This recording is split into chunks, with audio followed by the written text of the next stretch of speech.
Share market में 5 महीने के अंदर देश के आम लोगों का 94 लाख करोड़ रुपए डूब गया। मान्यवर, मां से मुसलमान याद रहता है, लेकिन मां से मोदी को, मां से मणिपुर याद नहीं रहता। मान्यवर, आपको गांधी से प्यार नहीं है, आप गोडसे को पूजने वाले लोग हो। मिस्टर संजय सिंह, आम आदमी पार्टी।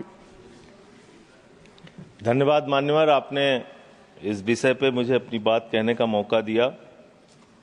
मान्यवर, मणिपुर के मुद्दे पर मैंने जब सदन में यह मुद्दा उठाया था, हो सकता है मेरे तरीके से सरकार असहमत रही हो, लेकिन मुझे भारतीय संसदीय इतिहास में सबसे ज्यादा समय तक सस्पेंड करके रखा गया मणिपुर का मुद्दा उठाने के कारण 11 महीने में सस्पेंड रहा। 11 महीने सदन से बाहर रहा। मान्यवर, मणिपुर का बजट ऐसे वक्त में आ रहा है जब देश की अर्थव्यवस्था की हालत पतली है। शेयर मार्केट में 5 महीने के अंदर देश के आम लोगों का 94 लाख करोड़ रुपए डूब गया। मान्यवर, मणिपुर का बजट ऐसे समय में आ रहा है जब बेरोजगारी 50 वर्षों में सबसे ज्यादा बढ़ गई है। मणिपुर का बजट ऐसे वक्त में आ रहा है जब 186 लाख करोड़ रुपए का कर्जा हिंदुस्तान के ऊपर है मोदी सरकार के इस कार्यकाल के अंदर। मणिपुर का बजट ऐसे समय में आ रहा है जब अमीर और गरीब के बीच की खाई इतनी बढ़ गई है जितना 100 साल पहले थी। और मां शब्द से इनको बहुत प्यार है। मां से मटन इनको याद रहता है, मां से मछली याद रहती है इनको, मां से मुगल याद रहता है, मां से मुसलमान याद रहता है, लेकिन मां से मोदी को, मां से मणिपुर याद नहीं रहता। मान्यवर, 2 साल का वक्त हो गया, मणिपुर जल रहा है। देश के केंद्रीय मंत्री का घर जलाया गया, राज्य के पीडब्ल्यूडी मंत्री का घर जलाया गया, राज्य के कंज्यूमर अफेयर्स मिनिस्टर का घर जलाया गया, कई विधायकों के घर जलाए गए, लेकिन बावजूद इसके भारत के प्रधानमंत्री को एक दिन का भी वक्त नहीं मिला 2 साल के अंदर कि वो मणिपुर जा सके अपनी संवेदना जताने के लिए, वहां के लोगों के साथ खड़े हो सके। इस बात की उनको फुर्सत नहीं मिली। देश का प्रधानमंत्री देश का अभिभावक होता है। मान्यवर, देश का अगुवा होता है। सरकार लोगों की माई बाप होती है, लेकिन राज्य की सरकार मणिपुर को जलाने में लग जाती है और केंद्र की सरकार, जो राज्य सरकार मणिपुर को जला रही थी, उस सरकार की मदद करने में लग जाती है। ऐसे में कैसे बचेगा मणिपुर? कैसे बचेगा मणिपुर? अरे बात मैं पूरी जिम्मेदारी से कह रहा हूं मान्यवर, यह देश राष्ट्रपिता महात्मा गांधी के आदर्शों पर चलेगा, यह देश गौतम बुद्ध के आदर्शों पर चलेगा, यह देश अहिंसा के आदर्शों पर चलेगा। लेकिन मुझे अफसोस है, आज पूरे देश में हिंसा क्यों हो रही है? आज पूरे देश में दंगे फसाद की नौबत क्यों आती है? आज पूरे देश में नफरत क्यों फैलाई जाती है? उसकी वजह है कि आपको गांधी से प्यार नहीं है, आप गोडसे को पूजने वाले लोग हो। इसीलिए देश के अंदर माहौल खराब हो रहा है। और ये बात मैं इसलिए कह रहा हूं कि दुनिया के 80 मुल्कों में साबरमती के संत राष्ट्रपिता महात्मा गांधी की मूर्तियां लगी हुई है। मान्यवर, दुनिया के 80 देशों में, लेकिन इसी संसद के प्रांगण में राष्ट्रपिता महात्मा गांधी की जो मूर्ति मुख्य स्थान पर लगी थी, उसको आपने कोने में कर दिया, क्योंकि आपको तो गोडसे की पूजा करनी है, आपको तो हिंसा फैलाना है देश में, आपको नफरत फैलाने का काम करना है। और जो ऑडियो की चर्चा टीएमसी की सांसद कर रही थी, शायद वो अपनी बात पूरी नहीं कर पाई। वो बहुत ही गंभीर ऑडियो है मान्यवर, उसकी जांच होनी चाहिए, और उसकी जांच में अगर सत्यता पाई जाती है तो उस चीफ मिनिस्टर के खिलाफ उसको गिरफ्तार करके उसकी कार्रवाई होनी चाहिए, क्योंकि वो बहुत ही गंभीर है। वायर नाम की एक न्यूज वेबसाइट है, उसने वो ऑडियो जारी किया जिसमें मुख्यमंत्री कह रहा है मेरे पास देश के गृह मंत्री अमित शाह का फोन आया।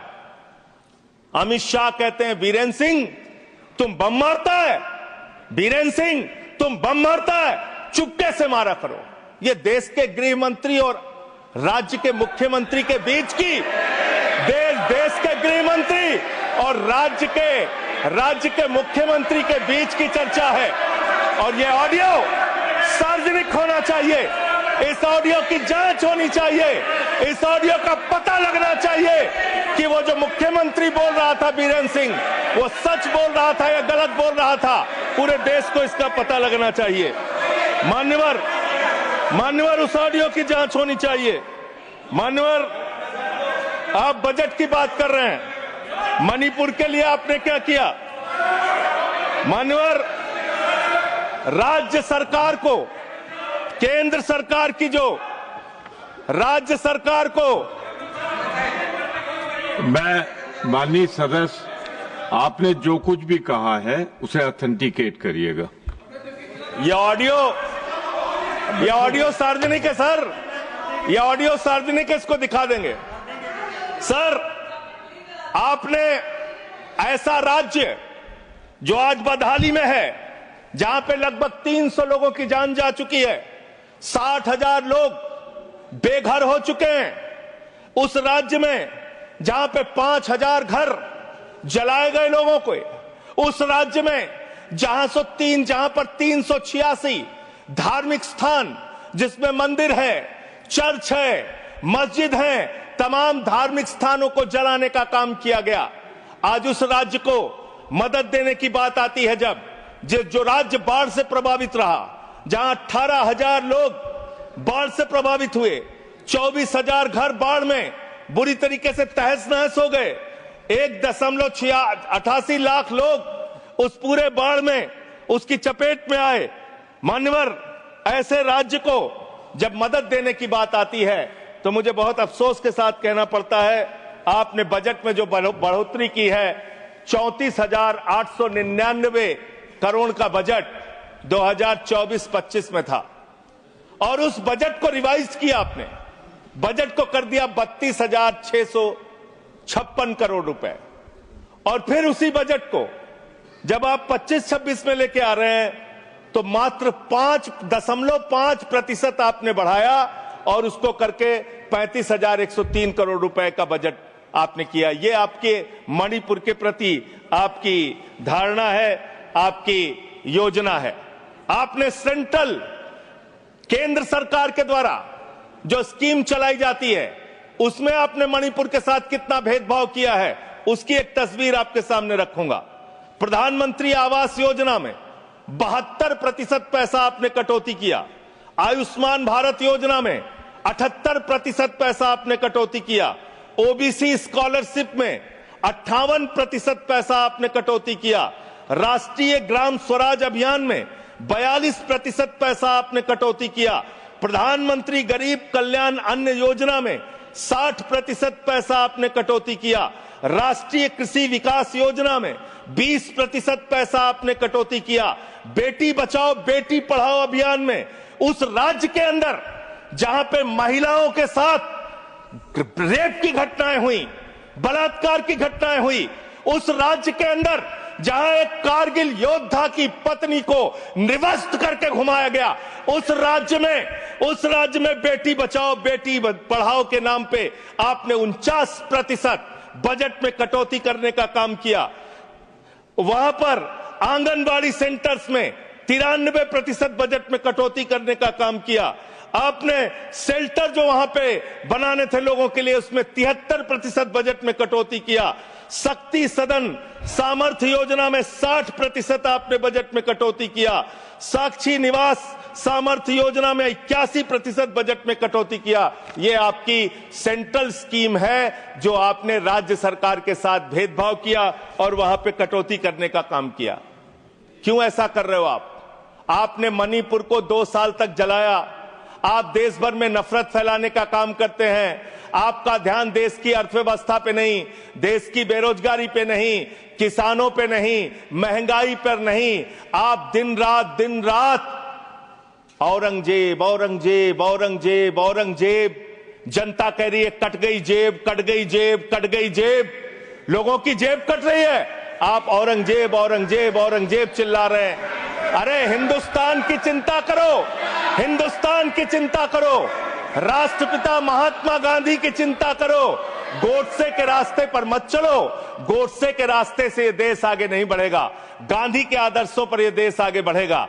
आपको तो गांधी की मूर्ति से भी परहेज है, आपने उसको भी हटाने का काम किया। मान्यवर, मैं आप लोगों, आपके माध्यम से इस सरकार से पूछना चाहता हूं कि जो मणिपुर में 60,000 लोग आज बेघर हुए हैं, क्या इस बजट में उनका घर बनाने की आपके पास कोई योजना नहीं होनी चाहिए? आज जो मणिपुर के अंदर लोगों के घर जलाए गए हैं, क्या उनका घर बनाने की योजना आपके पास नहीं होनी चाहिए?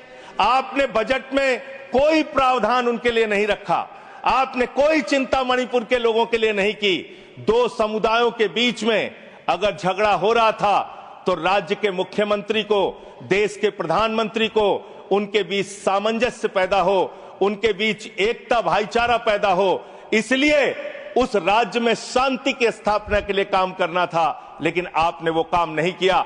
2 साल तक सारा विपक्ष चिल्लाता रहा मणिपुर के मुख्यमंत्री को हटाओ, मणिपुर के मुख्यमंत्री को हटाओ, लेकिन आपने मणिपुर के मुख्यमंत्री को नहीं हटाया।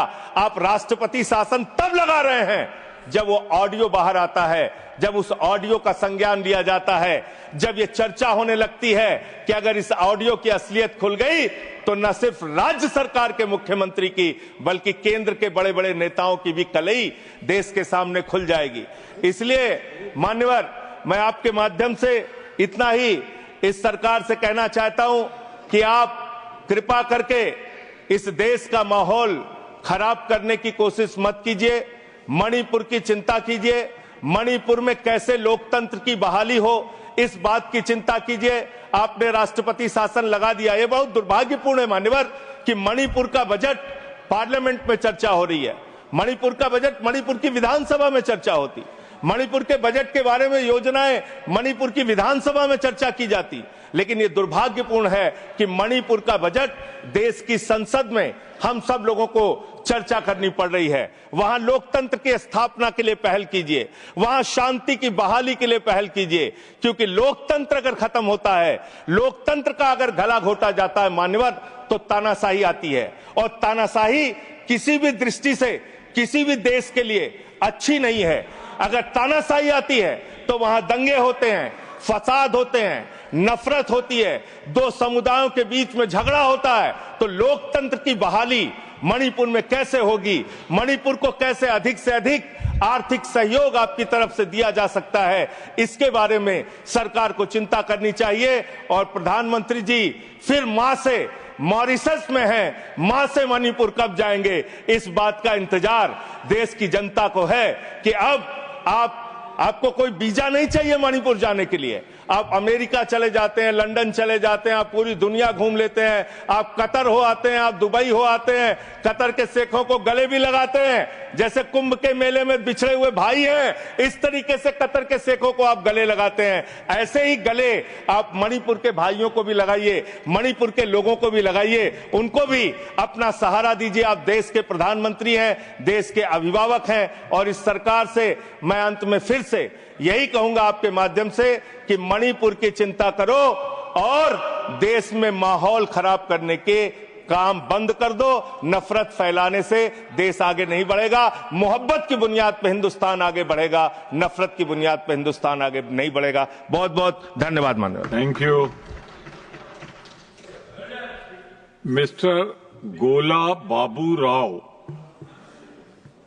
Thank you very much vice chairman जी। 1 मिनट आप शुरू करें, प्रधानमंत्री सर। पास करो सर, टाइम आदरणीय संसद महोदय बात करते हुए sir kindly give me some government of India का प्रोसीडिंग के संबंधित गृह मंत्री के ऊपर बेबुनियाद आरोप किया है। मैं आपसे प्रार्थना करता हूं, नाम लिया है, गृह मंत्री के ऊपर आरोप किया है। मैं आपसे अनुरोध करता हूं अगर ये आधार उनके पास है तो जरूर सभा के सामने रख सकते हैं, नहीं तो उनको माफी मांगना चाहिए, रिकॉर्ड से निकालना चाहिए। मैं माफी मांगने के लिए डिमांड कर रहा हूं। ये बिल्कुल बेबुनियाद है, ऐसे गलत बात करना, ये संसद के सामने लोगों को गुमराह करने के लिए प्रयास करना बिल्कुल गलत है। मैं आपसे अनुरोध करता हूं, वो रिकॉर्ड जो भी है सबके सामने रखो, नहीं तो सारी इस देश के जनता के सामने माफी मांगने का डिमांड करता हूं। मान्यवर, मैंने जो बात कही है, मैंने कहा है एक न्यूज वेबसाइट पे एक ऑडियो पड़ी है मुख्यमंत्री की, वो सार्वजनिक है, पब्लिक डोमेन में है, और उसमें कही गई जो वार्ता है उसका जिक्र मैंने किया मान्यवर, और मैंने उसके जांच की मांग की है। वो ऑडियो सही है कि गलत है उसकी जांच कराई जाए मान्यवर, और अगर वो ऑडियो सही है तो ये बहुत गंभीर है, उस पर कार्रवाई होनी चाहिए। मैंने सीधे आरोप किसी के ऊपर नहीं लगाया।